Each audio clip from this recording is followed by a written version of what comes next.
कहाँ से इसको सुधारा जाए। तो जैसे 2021 में चाइना के प्रेसिडेंट ने, मैं देख रहा था, शायद प्राइवेट ट्यूटरिंग बैन कर दी थी। इंडिया में भी अगर ऐसा हो जाए तो फिर वहाँ पे एक मजबूरी है कि वो ये सिस्टम वहाँ पे थोड़ा सा अलग है, क्योंकि हम लोग डेमोक्रेसी में हैं, वो लोग डेमोक्रेसी नहीं है, वो साम्यवादी है, कम्युनिस्ट हैं। वहाँ पे कम्युनिस्ट में क्या होता है ना कि सब चीज़ें, वहाँ देश का कंसेप्ट नहीं होता है, वहाँ पार्टी का कंसेप्ट होता है। तो अगर वहाँ हम right to freedom of speech दे देंगे ना, तो उनका वो वाला सिस्टम खराब हो जाएगा। इस वजह से वो इस सब चीज़ों को रोकता है। और इंडिया में नैरेटिव सेट किया जाता है कि ऐसा चाइना में है, बोलने की आज़ादी नहीं है, ये नहीं है, वो नहीं है। जो चाइना एक बार घूम के आए, वहाँ पता करके आए, उनका अपना सोशल मीडिया है। लेकिन इस पे कंट्रोल भी ज़रूरी है। ऐसा नहीं कर रहे हैं कि एकदम ख़त्म कर देना या एकदम इंडिया मतलब छूट दे देना। इसका बहुत मिसयूज़ भी है। बांग्लादेश में तख्ता पलट करके शेख हसीना को छोड़ना पड़ा, केवल सोशल मीडिया की वजह से गया था। उसका श्रीलंका क्यों बर्बाद हुआ? फेसबुक की वजह से। मतलब फेसबुक, श्रीलंका जो क्राइसिस रही थी उसमें सबसे बड़ा कारण फेसबुक है। कैसे? दोनों, पहले बांग्लादेश बताओ फिर श्रीलंका बताओ। पहले श्रीलंका था, फिर उसमें क्या हुआ ना कि किसी भी चीज़ को अगर आप नेरेटिव सेट करना चाह रहे हैं तो धीरे धीरे नेरेटिव वो सेट करते जाएगा। एक माइंड, एक कंट्रोल करने वाला चीज़ है। जैसे एक सिंपल सी बात बताते हैं, यूट्यूब, फेसबुक, ट्विटर ये हमारा है नहीं। अब हमारा नहीं है तो अभी एक छोटा सा जो ज्वलंत एग्जाम्पल देखिए आप, गाजा और फिलिस्तीन में, और हमारे यहाँ कश्मीर में इशू देखिए। कश्मीर में इतनी ज़्यादा इंसर्जेंसी है, वहाँ पे एक टेररिस्ट मारा जाएगा ना, पूरे ग्लोबल मीडिया में दिखाया जाएगा। और गाजा में 60,000 लोग मरे हैं, जिसमें ज़्यादातर महिलाएं और बच्चे हैं। आपको वीडियो ढूंढने को मिलेगा? नहीं मिलेगा। न्यूज़ देखने को मिलेगा? नहीं मिलेगा। केवल टूटा हुआ घर देखने को मिलेगा। रीज़न क्या है? They control them.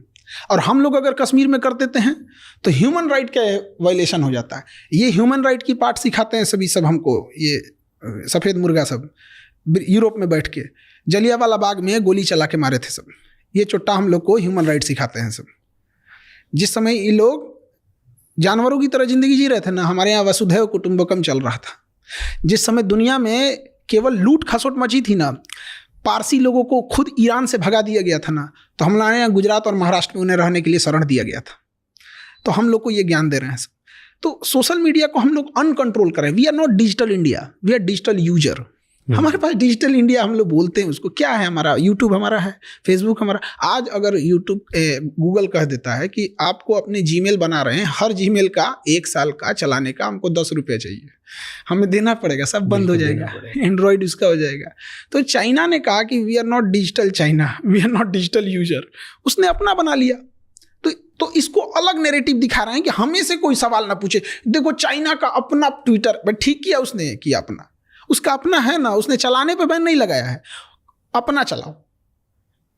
क्या उसकी भाई यूट्यूब नहीं है? उसका अपना है, बाइडू है उसका, वीचैट है उसका, सब कुछ है उसका अपना। हम लोग का एक चीज़ डिजिटल में बहुत अच्छा हुआ, पेमेंट सिस्टम, यूपीआई, वो बहुत बेहतरीन है। पूरी दुनिया में वैसा नहीं है, बाकी जगहों पे हम लोग का उतना अच्छा नहीं है। तो श्रीलंका में क्या हुआ? श्रीलंका में कम्युनल राइट्स को बहुत बढ़ावा दिया गया फेसबुक ने। बहुत ज़्यादा धार्मिक चीज़ों को बढ़ा के दिखाया, जिस वजह से अनस्टेबिलिटी आने लगी थी वहाँ पे, और एंटी गवर्नमेंट, एंटी एस्टेब्लिश भावनाएं बहुत भड़कने लगी थी, श्रीलंका को तबाह करने लगा। और इसी बीच में जब इकोनॉमिकल क्राइसिस आती है और पहले से एंटी एस्टेब्लिशमेंट माइंडसेट है, तो फिर पूरा सिस्टम कोलैप्स कर जाता है। बांग्लादेश में भी यही हुआ था। अचानक से लोग सड़कों पे 50,000 लोग कैसे आ गए? वो टेलीग्राम पे चल रहा था पहले से, और टेलीग्राम पे कंट्रोल नहीं है गवर्नमेंट का। आज देखिए, किसी के टेलीग्राम पे किसी के प्राइवेट वीडियोस को भेज के उसे ब्लैकमेल कर सकता है कोई भी। एआई आ गया है, अब तो किसी का कुछ भी बना सकता है। सर हटाइए, लगा दीजिए कुछ। हमारे आपकी बात हो रही है, यहाँ किसी फेमस सेलिब्रिटी का या किसी पॉलिटिशियन का चेहरा हटा के डब कर दीजिए। अच्छा, एक बात, हम चाइना इंडिया की बात कर रहे थे। चाइना से हमें दुश्मनी करनी चाहिए कि दोस्ती? दुश्मनी तो हो ही नहीं पा रहा है। कौन दुश्मनी कर रहा है जरा बताइए तो। चाइना हमारे एरिया में घुस जा रहा है। हमारे यहाँ के मिनिस्टर बोलते हैं कि मार्किंग अच्छे से नहीं है ना, इसलिए घुस गया है। क्या बेवकूफ़ी है। हाँ, दुश्मनी कहाँ कर पा रहे हैं हम लोग? तो बस फेस वॉश कर रहे हैं कि नहीं, ऐसा नहीं होना चाहिए। अक्साई चीन हमारा है। हम लोग पीओके के मामले में हम लोग शेर हो जाते हैं। सीओके जो चाइना को ऑक्यूपाई किया, कभी उस पर ठीक से चर्चा नहीं हो पाती है। सेला टनल का उद्घाटन करने जाते हैं, चाइना विरोध कर देता है। क्या मतलब बनता है? ताइवान को हम लोग एक्सेप्ट नहीं करते हैं एज ए कंट्री। किसके डर से? चाइना के डर से। क्यों डरते हैं? ये हम थोड़े डर रहे हैं जो बैठे हैं लोग वो डर रहे हैं लोग, हम तो कह रहे हैं काहे डर रहे हो भाई। बट आपको क्या लगता है क्यों डर? कुछ तो रीजन होगा तभी। अब डिप्लोमेटिक है वहां पे, शुरू से चला आया है, ऐसा नहीं कि मोदी जी डर रहे हैं, मनमोहन सिंह भी वही कर रहे थे। तो कई बार हम लोग ये कहते हैं ना तो लोगों को लगता है कि नहीं ये कर रहे थे, वो भी वही कर रहे थे। तिब्बत चाइना ने कब्जा कर लिया था, पंचशील समझौता लेके जवाहरलाल नेहरू घूम रहे थे, चाइना ने पीठ पे खंजर मार दिया। अब तिब्बत के मामले में हम लोग खुल के नहीं बोल पाते हैं, दलाई लामा को लेके चाइना हमेशा कुछ ना कुछ वो करते रहता है, तो हम लोग कहाँ चाइना से लड़ ही रहे हैं, कहाँ चाइना से दुश्मनी ही कर रहे हैं। बट कर सकते हैं हम, क्यों नहीं कर सकते? उतना होना चाहिए ना। हमारी इकोनॉमी उनकी इकोनॉमी में जमीन आसमान का अंतर। तो हम लोग ना फेंकने में नीरज चोपड़ा से आगे हैं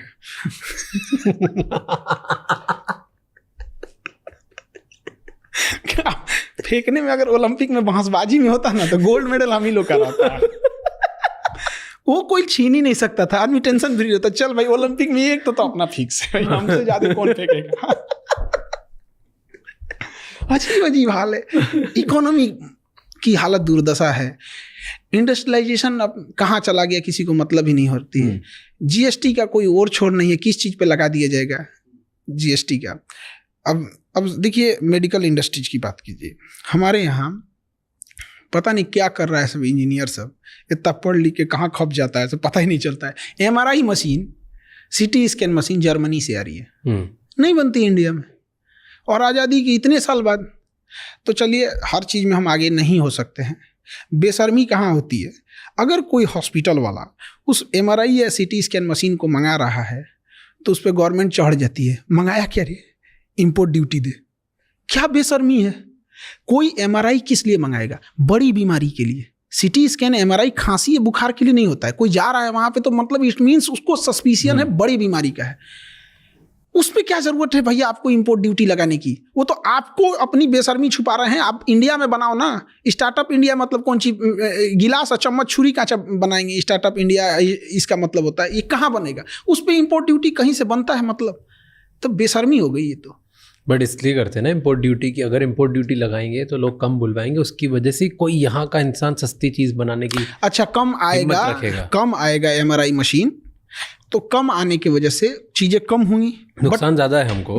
बट प्रॉब्लम्स तो, बीमारियां तो बढ़ रही हैं। तो जो MRI किसी को 1000 रुपये में होना चाहिए आज 5000 7000 लगता है, जिस वजह से एक बड़ा हिस्सा जिसकी मंथली इनकम 8000 10000 है वो MRI कराएगा ही नहीं कराएगा। अब उसके ब्रेन में अगर कोई ट्यूमर था, स्टेज 1 में था, तो उसको दर्द तो होगा नहीं यहाँ पे। अब MRI महंगा नहीं कराएगा, जब कराने जाएगा तो स्टेज 4 आ चुका रहेगा यहाँ पे। सरकार को सारा कमाई करना है इसी की वजह से, और अगर यही बात होना चाहिए था तो अब तक तो बन जाना चाहिए था। 70 साल वेट कर दिए, 75 साल वेट कर दिए, अब क्या पूरा 7 जन्म दे दें इनको? बट ये तो इनोवेशन सिर्फ सरकार की जिम्मेदारी नहीं है ना, ये तो हम लोग की भी जिम्मेदारी। तो उस हिसाब से एक इंफ्रास्ट्रक्चर होना चाहिए, उस हिसाब से एजुकेशन सिस्टम होना चाहिए, उस बड़े होना चाहिए। यहाँ पे सरकार इंसेंटिव दे, क्यों नहीं बनेगा?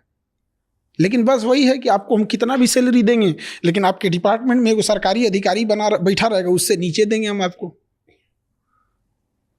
क्यों नहीं प्राइवेट को दे दे बनाने के लिए? आज आप बोलिए अडानी को, अंबानी को 2 साल में खड़ा कर देंगे। सही हमारा एक जाता क्या है, वहाँ के इंजीनियर को पूछे कितना सैलरी है तुम्हारा? 25 लाख, आ जाओ 30 लाख, खत्म। इसमें कौन सा दिमाग लगाना?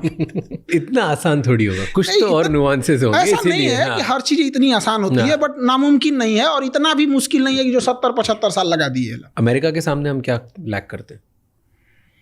अमेरिका के पास क्या है, बिजनेस, इंटरनेशनल अपॉर्चुनिटीज़ ज़्यादा हैं, एंटरप्रेन्योर का पूरा माहौल है वहाँ पर, और गवर्नमेंट भी उसी हिसाब से सपोर्टिव है। तो इस वजह से हमारे यहाँ क्या है ना कि चूँकि इलेक्शंस है, तो इलेक्शंस में क्या है कि एक मेजॉरिटी पब्लिक को ध्यान दिया जाता है, और जो एंटरप्रेन्योर हैं, जो बड़े कारपोरेट हैं, उनको कोई ध्यान नहीं देता है, और ना ही वो लोग कभी इशू बने रहते हैं, कभी किसी